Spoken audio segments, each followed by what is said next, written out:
Assalamualaikum warahmatullahi wabarakatuh. Kami dari kelompok 3, kelas pengantar bisnis C. Pada kesempatan kali ini akan membahas materi tentang manajemen sumber daya manusia. Perkenalkan, saya Ismi Amalia Fajrin, NIM 24. Manajemen sumber daya manusia merupakan pemanfaatan SDM yang produktif guna mencapai tujuan organisasi melalui kegiatan pengorganisasian, penyusunan personalia, pengarahan, pengembangan, dan pemberian kompensasi. SDM ini merupakan faktor utama dalam menjalankan suatu bisnis, karena manusia sebagai pelaku utama, sebagai pengelola dan pelaksana dari sumber daya usaha yang dilakukannya. Fungsi manajemen sumber daya manusia.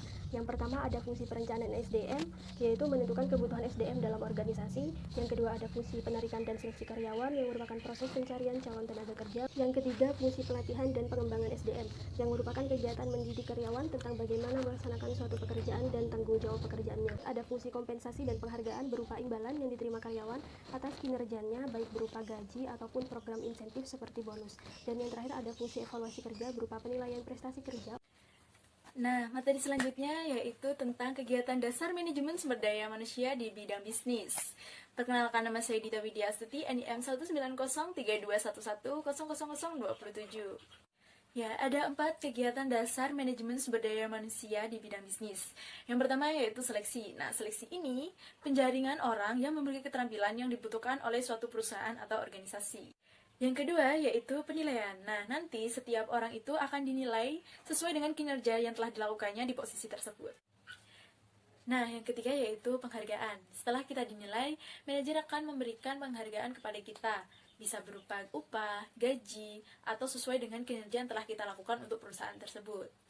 Apabila kinerja kita baik atau sangat baik, manajer mungkin akan memberikan kita penghargaan bisa berupa promosi jabatan atau bahkan menawarkan untuk kenaikan gaji. Namun sebaliknya, apabila kinerja kita sangat buruk atau buruk, mungkin perusahaan akan memberikan kita surat peringatan atau lebih parahnya lagi dikeluarkan dari perusahaan tersebut. Nah, yang terakhir yaitu pengembangan. Nah, pengembangan ini bertujuan untuk meningkatkan keahlian, pengetahuan, dan kemampuan karyawan untuk agar tetap bekerja produktif namun tetap fleksibel. Nah, biasanya ini difasilitasi oleh 2 unsur, yaitu yang pertama budaya organisasi dan sifat manajernya. Perkenalkan, saya Septianin Kapidaniswada dengan NIM 19031100030. Selanjutnya saya akan menjelaskan tentang memotivasi karyawan. Memotivasi karyawan menjadi kewajiban bagi pimpinan antara lain. Yang pertama, mendengarkan dan menghargai ide karyawan. 2, mengapresiasi sekecil apapun kinerja yang dihasilkan. Yang ketiga, jangan mengkritik atau mengkoreksi. 4, pelihara interaksi sosial yang baik. 5, lakukan kegiatan tim building. 6, membuat suasana kerja yang positif dan menyenangkan. Saya Agung Wahyudi dengan NIM 33 akan menjelaskan atau subbab yaitu merekrut, melatih, dan mengevaluasi karyawan. Dalam merekrut dan melatih karyawan, kita harus melihat 5 dasar, yaitu memberikan kesempatan yang setara. Yaitu dalam memberikan kesempatan yang setara, kita harus memperhatikan hukum federal yang berkaitan dengan diskriminasi. Yang kedua adalah melihat insentif keberagaman, yaitu seorang perusahaan harus memperhatikan keberagaman seorang karyawan.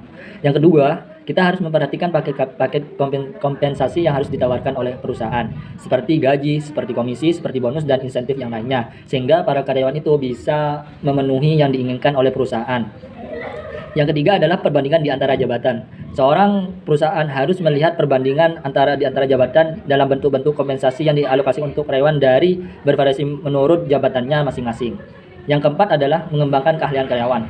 Dalam mengembangkan keahlian karyawan, perusahaan harus memperhatikan 5 aspek, yaitu keahlian teknis, keahlian dalam mengambil keputusan, keahlian dalam keselamatan, keahlian dalam melayani pelanggan, keahlian dalam hubungan antar manusia, sehingga membentuk suatu karyawan yang solid di dalam perusahaan.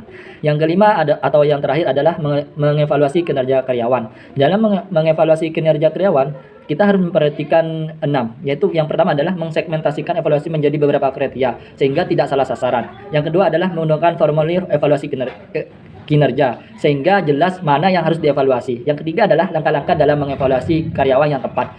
Yang keempat adalah tindakan akibat evaluasi kinerja, sehingga dalam mengevaluasi kita perlu mengetahui apa tindakan yang akan mengakibatkan dalam mengevaluasi hal tersebut.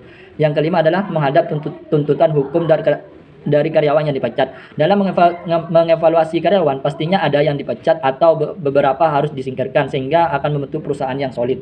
Nah, dalam mengevaluasi harus menghindari tuntutan hukum dari karyawan yang dipecat sehingga tidak salah sasaran dalam yang dilakukan oleh perusahaan.